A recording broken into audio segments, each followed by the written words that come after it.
There is no such thing as a bad lens, and over the span of my career, I've been fortunate. Fortunate to have my hands on multiple builds of glass that have defined my work. People I've worked with know that I'm not some rockstar DP that can't work just because I haven't got the specific tools of a glorified wish list. I take what I have, or sometimes what's given to me, and I shoot it. People see the scale of some of my projects and think I'm shooting on some $30,000 vintage glass.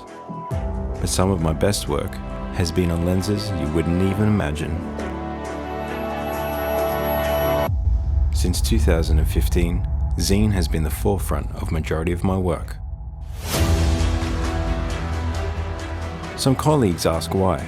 Look, at the end of the day, with the amount of traveling and budget volatility, I need something that's going to deliver results, but not going to break logistics or the producer's bank.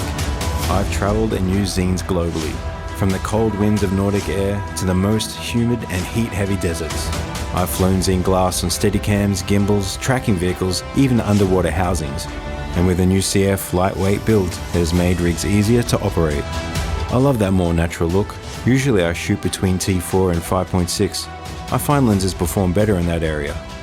In saying that, there are times I need the help of a fast T-stop to help with low light or a more stylistic shot.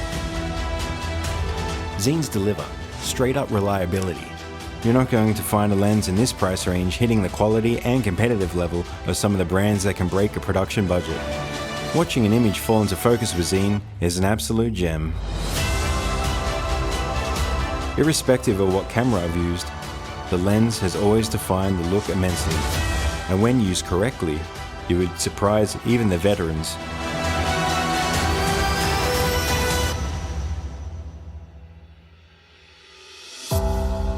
Smaller, lighter, and image delivery.